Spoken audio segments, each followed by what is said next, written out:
Very good afternoon, class. Today I will be teaching on the topic coagulation profile.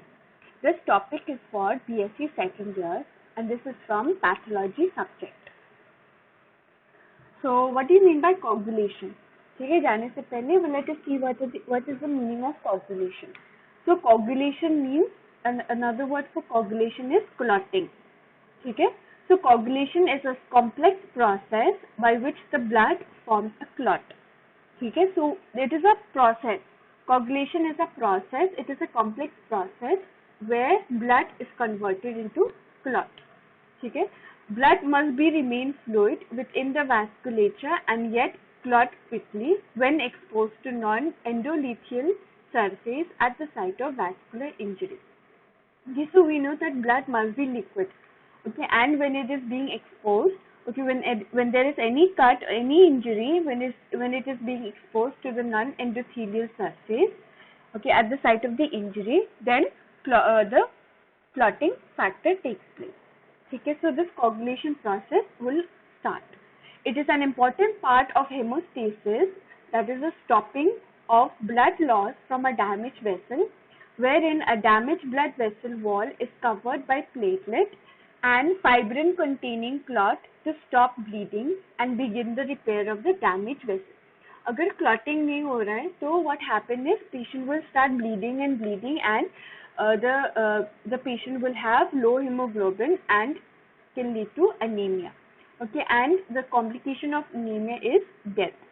Okay, so that is why coagulation is very important in a human body. Okay, and it is an important part of hemostasis, that is stopping of blood loss from a damaged vessel because of any injury. Disorders of coagulation can lead to an increased risk of bleeding or clotting. ठीक है, तो too much of clotting also it is not good, and too much of less of clotting also is not good. Okay, so it can lead to a risk of bleeding. ठीक है, अगर coagulation process has been stopped or it is not working, then patient will continuously start bleeding and that is hemorrhage. And also if coagulation process is too active, ठीक है, ज़्यादा active हो रहा है, then it can lead to clotting or thrombosis. ठीक है, so you've heard about deep vein thrombosis. Okay, so this is the problem of or the disorder of coagulation, that is too much of clotting is not good and it causes thrombosis. It also causes heart diseases. Okay, so that is why coagulation is very important. So this also, you have you know it from your 12th science. Okay, so I'm just brushing it up. The clotting mechanism, you all know that it consists of two, that is intrinsic and extrinsic. Okay, in intrinsic, okay, there is collagen and there are many factors. Okay, so there are the factors which are active are 12, 11, 9, 8. Okay, that is in intrinsic, and in extrinsic the tissue is thromboplastic. Okay, so it goes directly to factor 8, and what happens is in combination with factor 8 in the collagen, so it leads to the factor 10 will be active. Okay, so when the factor 10 will be active with the help of factor 5, then there will be prothrombin. Okay, prothrombin, second factor. This prothrombin, it is being converted into thrombin.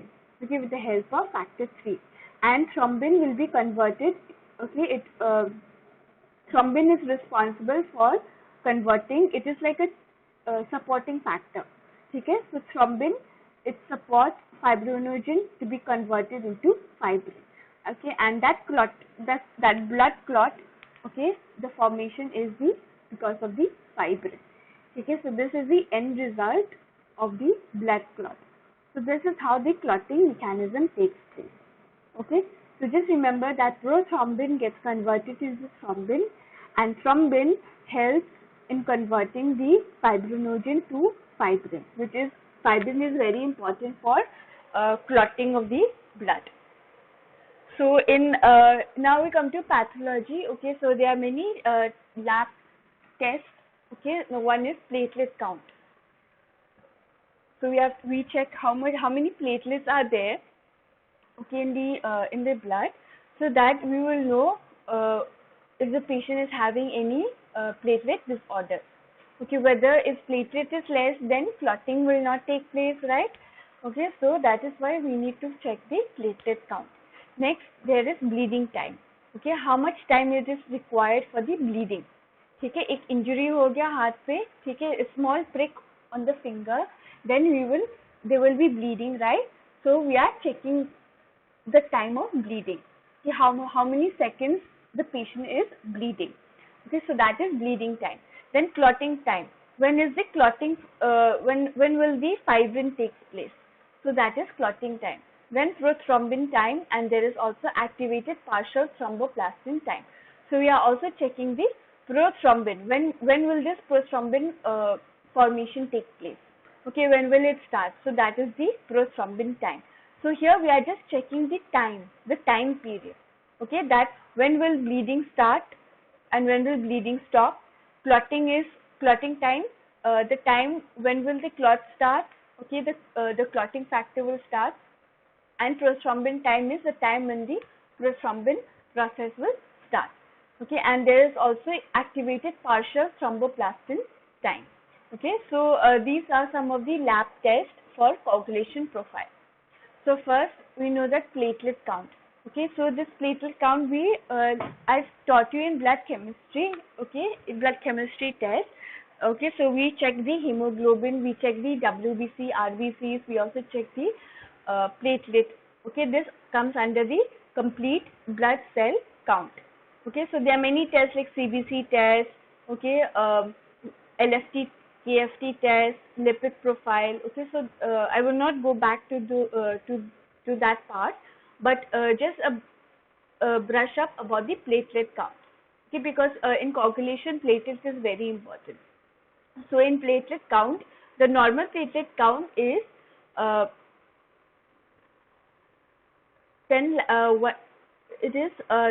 1 lakh to 4 lakh cells per mm cube. Okay. Then if it is less than 1 lakh, then we call it as thrombocytopenia. Okay, then 50,000 to 1 lakh. Okay, if it ranges between 50,000 to 1 lakh, then we call it as mild thrombocytopenia. Okay, and if patient is having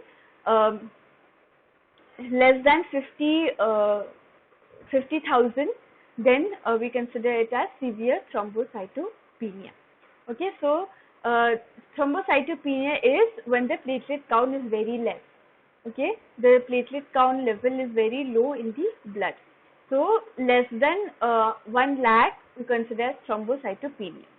Okay, so in thrombocytopenia there are two categories, mild and severe. Mild means 50,000 to 1 lakh, and less than 50,000 is severe thrombocytopenia. So you have to remember the platelet count. Okay, so the normal platelet count is 1 lakh to 4 lakh cells per mm cube. Okay. So next, coming to the bleeding time. So bleeding time, it provides assessment of the platelet count and function. So bleeding time means that we are making an injury, or we are just pricking on the finger.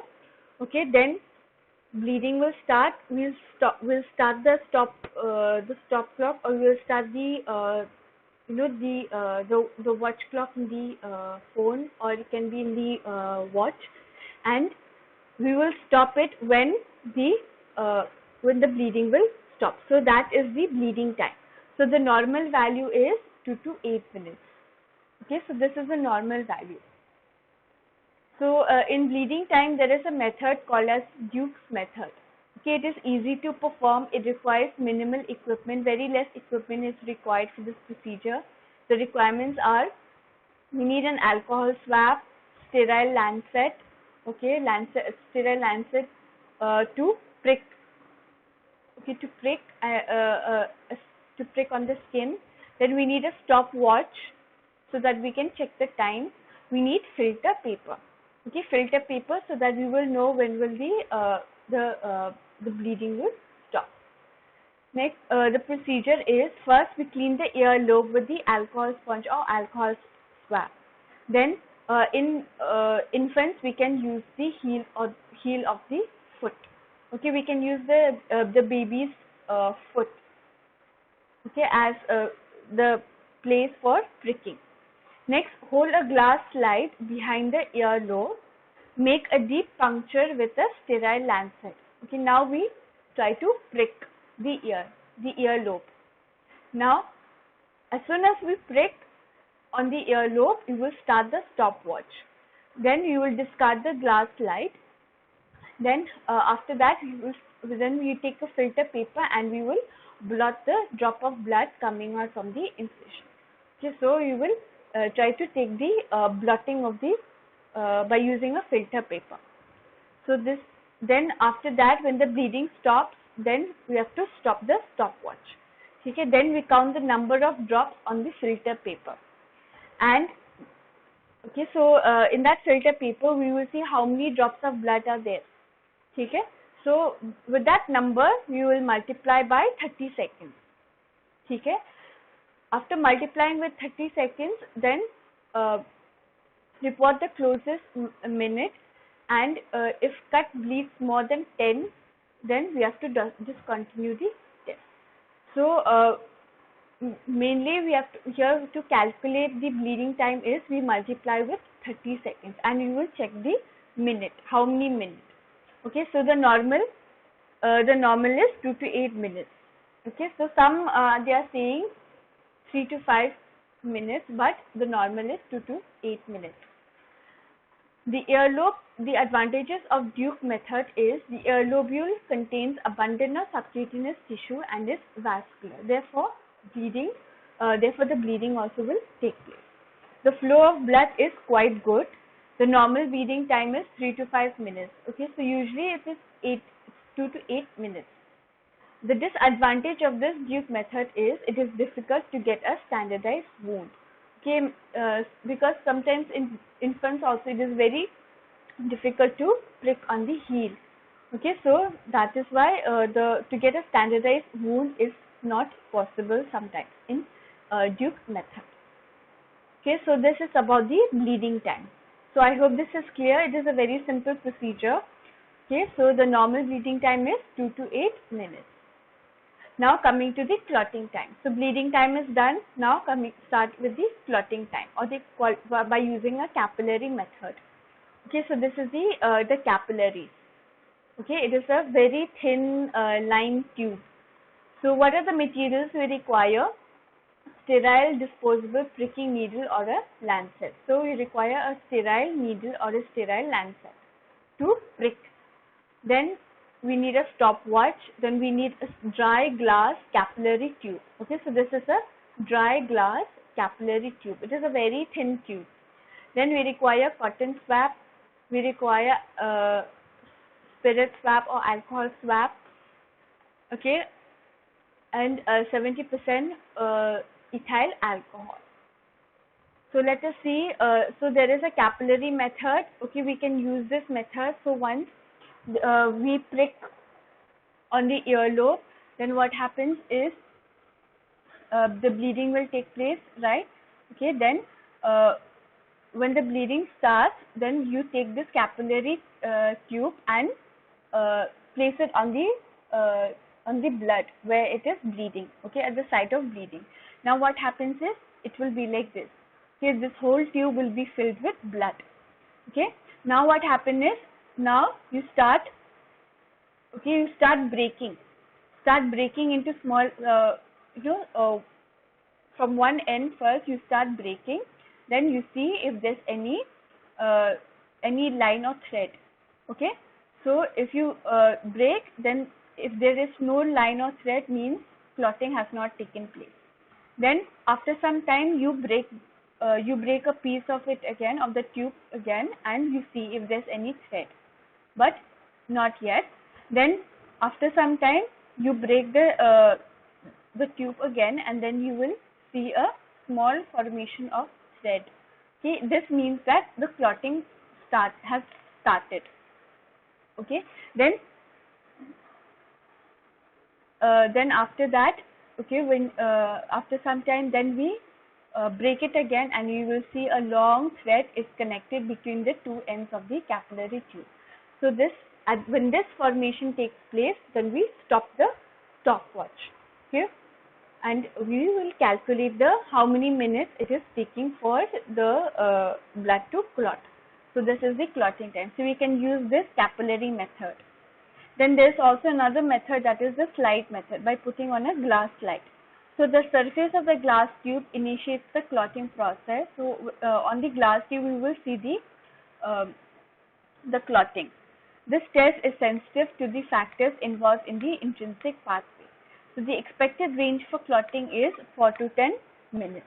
Okay, so we will wait till the clotting factor takes place. That is when the this thread-like formation will take place. When this thread is formed, then we stop the stopwatch and we note the time. So the expected range should be 4 to 10 minutes. Okay, so that is about the clotting time. Okay, so there are two methods. One is a slide method and the other is a capillary method. So I hope this is clear.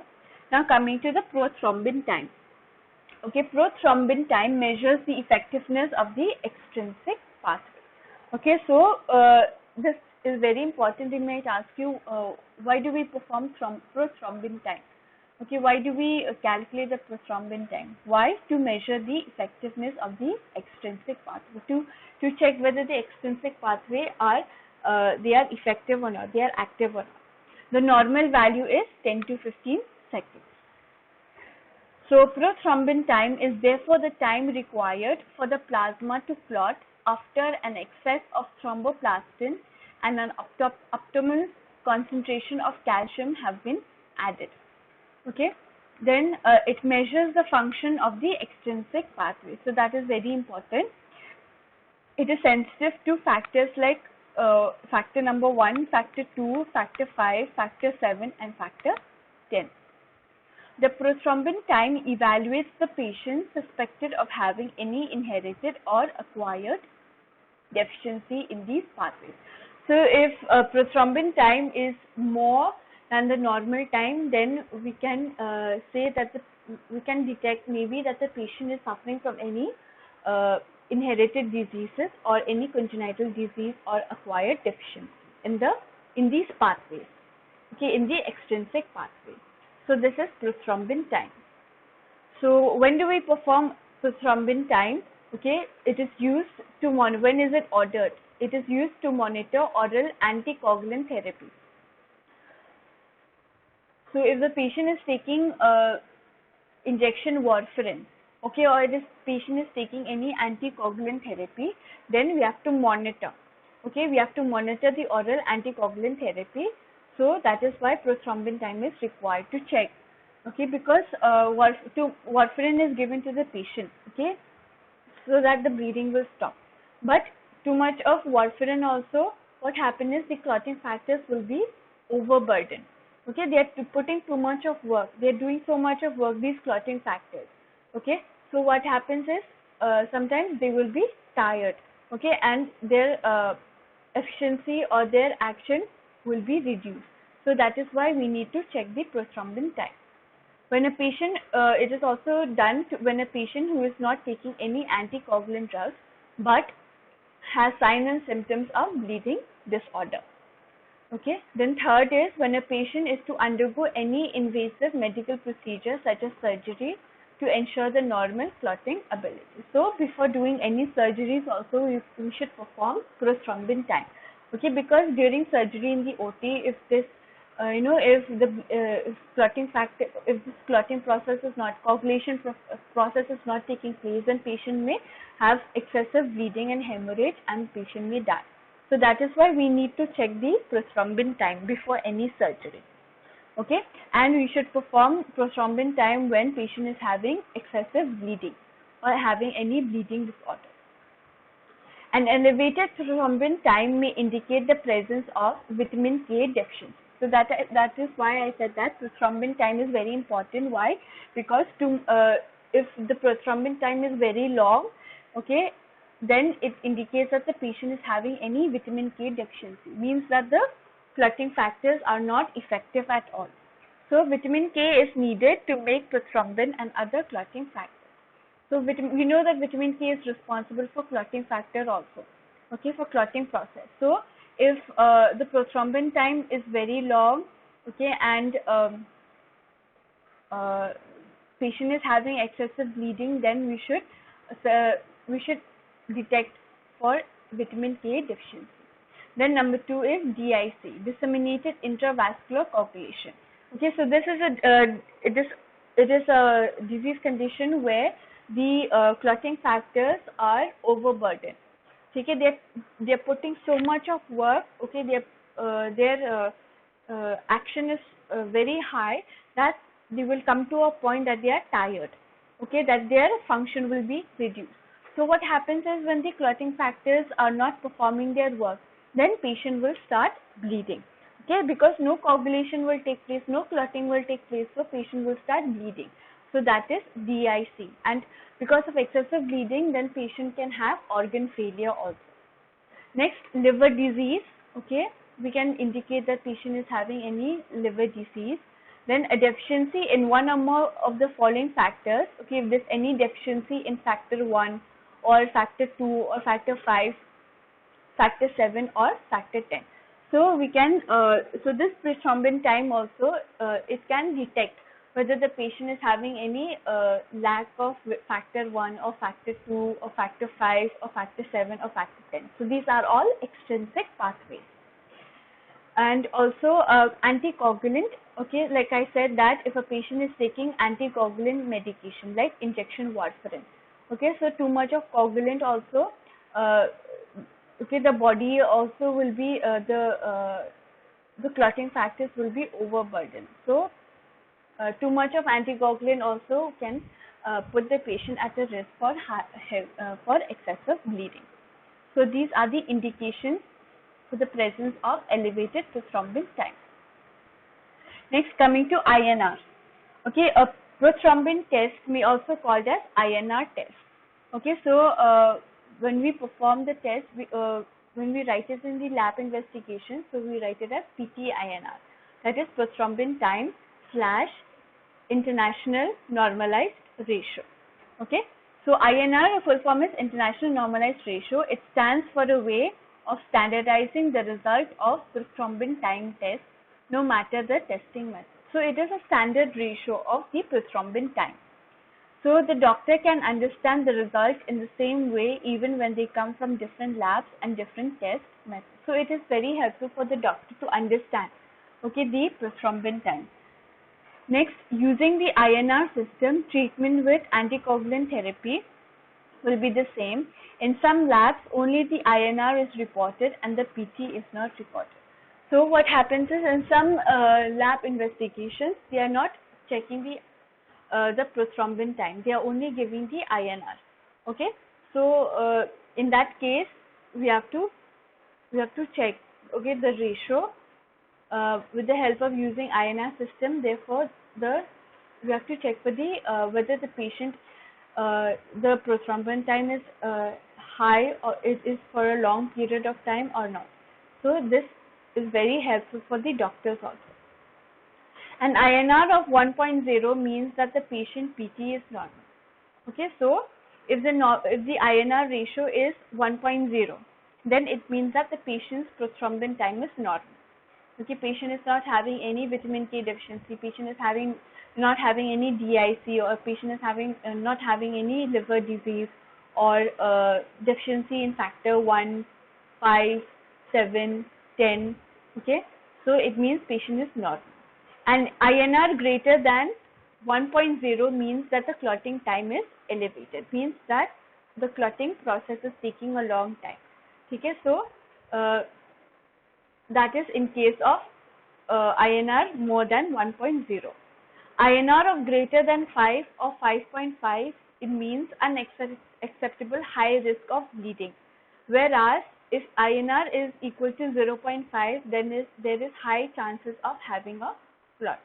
Okay, so patients with INR more than 5.5, then there is a chance for excessive bleeding, okay, or hemorrhage. The normal range for a healthy person, okay, so this is the normal range of INR, 0.9 to 1.3. Okay, so this is the normal range of INR, 0.9 to 1.3. And for people on warfarin therapy, okay, patients taking anticoagulant injections, then their INR is 2.0 to 3.0. Although the target INR may be higher in particular situations, such as for those with mechanical heart valve. Even patients with heart disease like mechanical heart valve, okay, so even in such cases, the INR also will be little bit high. Okay, so this is about the INR. Okay, so remember that the INR is related with the, okay, it is related with the prothrombin test. Okay, and INR will the ratio of this ratio will indicate whether the patient's prothrombin time is normal or not. Okay, and the normal prothrombin time is 10 to 15 seconds. Okay, so I hope this is clear about prothrombin time, clotting time, bleeding time, okay, and the platelet count. So these are all the coagulation profile. Okay, so I hope this is clear. So thank you, class.